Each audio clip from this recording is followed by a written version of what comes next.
Assalamualaikum warahmatullahi wabarakatuh.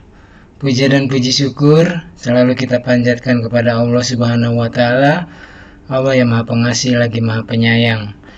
Salam dan salawat kita sampaikan kepada Nabi besar, Nabi penutup, Khataman Nabiyyin Muhammad Sallallahu Alaihi Wasallam. Juga doa kepada keluarga beliau, para sahabat beliau, dan juga umat beliau yang sangat dikasihinya. Rekan-rekan, kita sambung lagi nih ya kajiannya. Kali ini temanya tentang Yesus nggak tahu misinya, bahwa misinya itu harusnya dalam perspektif Kristen kan untuk disalib. Lalu setelah disalib, tujuannya adalah untuk menghapus dosa umat manusia yang berdasarkan dari dosa waris, ya kan? Kalau di dalam Al-Quran itu Nabi Adam, dia setelah melakukan kesalahan, dia bertobat kepada Allah, lalu Allah mengampuni dosa beliau. Ya udah selesai sampai situ, nggak ada dosa waris dalam Islam. Nah, kalau di dalam Bible tuh teman-teman bisa cek di kitab Kejadian atau Genesis ya, itu Adam menyalahkan Hawa, Hawa menyalahkan iblis yang berbentuk ular. Jadi main salah-salahan. Kalau di dalam Al-Quran langsung Adam memohon ampun, memohon pertobatan kepada Allah Subhanahu wa Ta'ala dan diampuni. Selesai sampai di situ, nggak perlu dibawa-bawa. Masa dosa dibawa-bawa ke anak cucu? Nah, di dalam tema kali ini harusnya Yesus itu kan ketika berdoa nih, yang paling terkenal itu kan waktu di kayu salib, teriak kan beliau, Eloi, Eloi, lama sabachthani. Artinya, Tuhanku, Tuhanku, atau Allahku, Allahku, kenapa engkau meninggalkan daku, gitu. Harusnya kalau Yesus tahu nih waktu beliau disalib, dia kan berteriaknya apa? Kalau bahasa Kristennya lah, Haleluya, misi telah selesai, gitu. Aku kembali kepadamu, Allah Bapa, sebagai pengutusku, kan begitu. Atau dalam Islam, Alhamdulillah, misiku telah selesai, kan begitu. Tapi enggak. Kenapa? Nah, jadi pandangan Kristen itu untuk menarik kepada nubuat yang ada di Perjanjian Lama. Rekan-rekan tahu kan ya, Bible itu terdiri dari dua bagian besar. Yang pertama Perjanjian Lama, di dalamnya ada terdapat kitab Torah dan kitab Mazmur atau Zabur, itu Perjanjian Lama. Kitab sucinya milik bangsa Yahudi atau agama Yudaisme. Ya, di sini disebutkan nama lainnya adalah Tanakh Yahudi ya. Lalu Perjanjian Baru itu Gospel dan surat-surat Paulus itu merujuk ke sana, yang sangat ditolak. Ternyata banyak yang meleset gitu, atau mungkin semuanya meleset kalau rekan-rekan dengar dari pandangan kaum Yudaisme ya. Itu nubuatan-nubuatan itu bukan untuk Yesus gitu.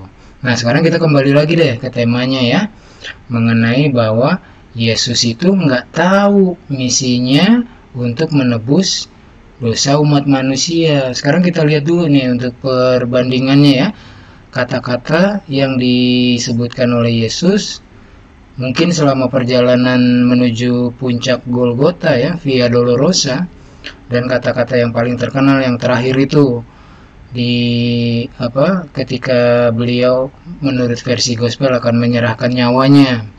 Dia berteriak tadi kan, Eloi, Eloi, lama sabachthani. Gitu. Jadi kayak nggak tahu gitu, Yesus bingung matinya tuh buat apa di kayu salib, palang yang hina, untuk orang-orang terkutuk gitu kan. Nah, tetapi walaupun di ujungnya sama seperti beliau ketika berdoa di Taman Getsemani versi Gospel, di ujungnya kan pertamanya kan dia bilang, Tuhanku, sekiranya mungkin singkirkanlah piala ini dariku, namun janganlah jadi menurut kehendakku, menurut kehendakmu. Bahasanya sih itu bahasa bebas ya, tapi intinya yang saya sebutkan. Sama di palang salib juga begitu. Yesus tuh berteriak, Eloi, Eloi, lama sabachthani, Allahku, Allahku, kenapa engkau meninggalkan daku? Gitu. Di ujungnya dia menyerahkan nyawanya kepada Allah Bapa. Artinya nyawanya Yesus itu ada dalam genggaman Allah Bapa, karena Yesus itu kan hanya hamba ciptaan yang memegang kendali ucapan, yang memegang tingkah laku Yesus itu Allah Bapa, bahkan nyawanya pun dalam genggaman Allah Bapa itu. Yuk kita lihat sebentar ya. Nah, ini rekan-rekan nih ya.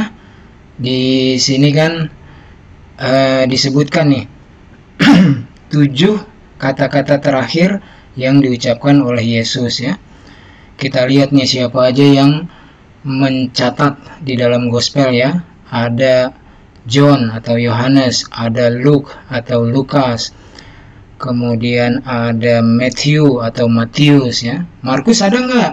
Ada, tapi kalimatnya sama nih, yaitu Eli, Eli lama sabachthani. Jadi tidak dihitung sebagai kata-kata terakhir sebanyak 8, dihitungnya cuma 7 karena sama nih. Yang di Markus juga nyebutnya Eli, Eli lama sabachthani gitu. Nah, Markus ini diyakini Gospel Markus itu sebagai gospel yang awal-awal ditulis. Kemudian Matius mengikutinya ya, nyalin lah. Kemudian ya dirubah-rubah sedikit, makanya banyak kontradiksi juga tuh. Kalau untuk kontradiksi lihat di Bible of Bible punyanya Bapak Donditan tuh. Teman-teman banyak tuh bisa belajar, ada ratusan kontradiksinya ya. Kalau kitab suci itu kan nggak boleh. Kalau dibilang saling melengkapi nggak bisa. Coba kita ingat peristiwa ketika Yesus di dalam 3 gospel sinoptik nih, Matius, Markus, dan Lukas. Di situ disebutkan Yesus menyuruh para murid mencari seekor keledai. Tetapi di dalam gospel Yohanes dibilang Yesus menemukan sendiri keledai itu.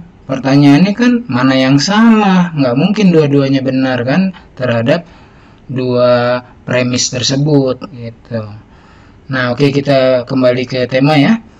Jadi kata-kata terakhir ini nggak disusun berurutan nih teman-teman nih, ya kan? Saya baca dari atas kiri ke kanan, tengah, kemudian bawah, dan paling akhir itu kata-kata yang terkenal ya. Jadi disebut oleh John chapter 19 verse 30, it is finished. Artinya ya terjemahannya kalau kurang lebih lah, sudah selesai. Nah, ini udah selesai nih semuanya nih, udah habis lah ya, karena Yesus mau menyerahkan nyawanya kepada Allah Bapa ya. Kemudian ke kanan atas, Luke chapter 23 verse 34. Father, forgive them, for they know not what they do.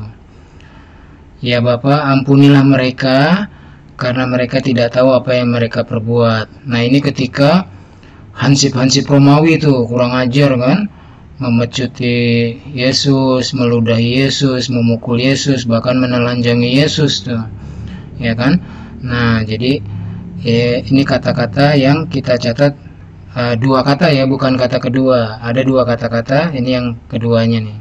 Dan turun ke bawah, Luke chapter 23 verse 46. Father, into thy hands I commend my spirit.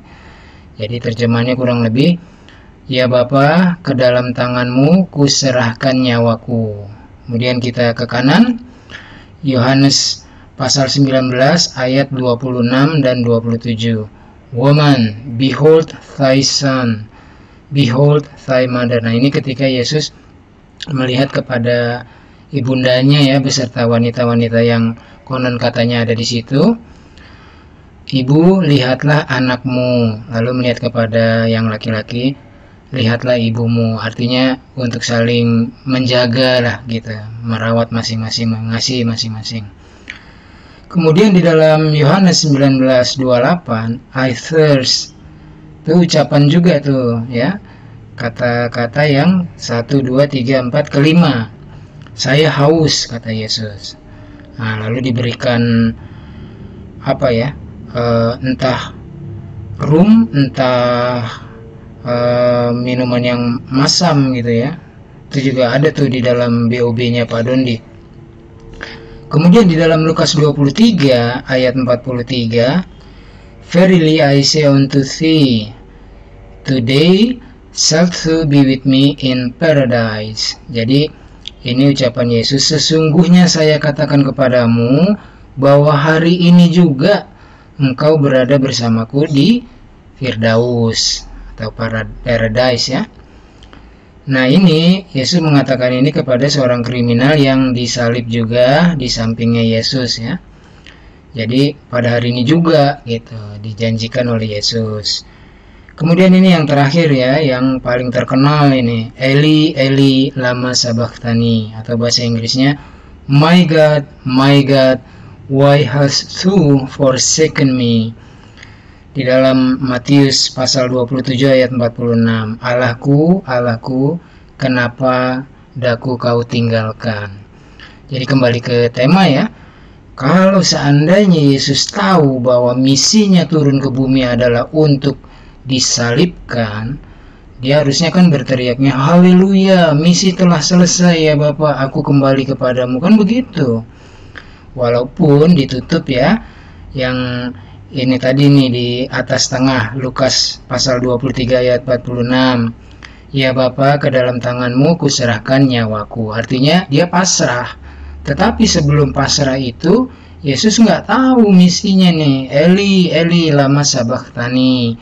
Nah, kata-kata Eli, Eli, lama sabachthani ini mungkin bahasa Aramaik yang diucapkan sehari-hari oleh Yesus, bukan koine Greek, bukan bahasa Romawi. Yesus itu semasa hidup beliau diyakini berbahasa Aramaik yang sangat dekat korelasinya dengan bahasa Arab. Ya, jadi kesimpulannya begitu. Yesus nggak tahu bahwa misinya itu untuk disalib karena ada kata-kata ini, Eli Eli lama sabachthani. Maksud dari kalimat ini supaya cocok dengan nubuat yang ada di dalam perjanjian lama gitu ya. Jadi menurut pandangan kita orang Islam nggak ada bahwa orang itu menggerutu dulu gitu loh, atau ya ini saya katakan menggerutu ya, karena kayaknya kan kesannya agak menggerutu lah. Tuhan, Tuhan, kenapa engkau tinggalkan aku? Orang Islam, semua orang Islam tahu bahwa Allah tidak pernah meninggalkan kita. Justru sebaliknya, kitalah yang meninggalkan Allah. Gitu. Kan ada tuh hadisnya. Ketika kita mendekati kepada Allah satu langkah, Allah berlari. Ketika kita berlari, Allah lebih cepat lagi mendekati kita. Artinya Allah tidak pernah meninggalkan umatnya yang selalu ingat kepadanya. Allah berjanji di dalam Al-Quran, ketika kau mengingatku dalam berzikir, dalam beribadah, maka aku akan mengingatmu, kata Allah begitu. Ya, untuk sementara segitu dulu teman-temannya. Kita bikin video yang pendek-pendek saja. Jadi untuk saudara-saudaraku yang beragama Islam, marilah kita perkuat iman dari bahaya-bahaya pemurtatan yang memelintir ayat-ayat Al-Quran, yang memelintir kata-kata untuk menyesatkan. Kalau mereka misionaris-misionaris sedang berdakwah tentang agama mereka kepada umat Islam yang belum tahu, mereka pasti akan selalu bilang Yesus sama dengan Isa. Tetapi ketika kita bongkar berdasarkan Al-Quran bahwa Yesus bukan Tuhan, hanya seorang hamba ciptaan Allah, Nabi yang mulia tapi bukan Tuhan, nah mereka bilang Yesus bukan Isa. Nah disinilah dualismenya ya teman-teman. Jadi kembali kita perkuat iman. Untuk sementara sekian dulu. Wassalamualaikum warahmatullahi wabarakatuh.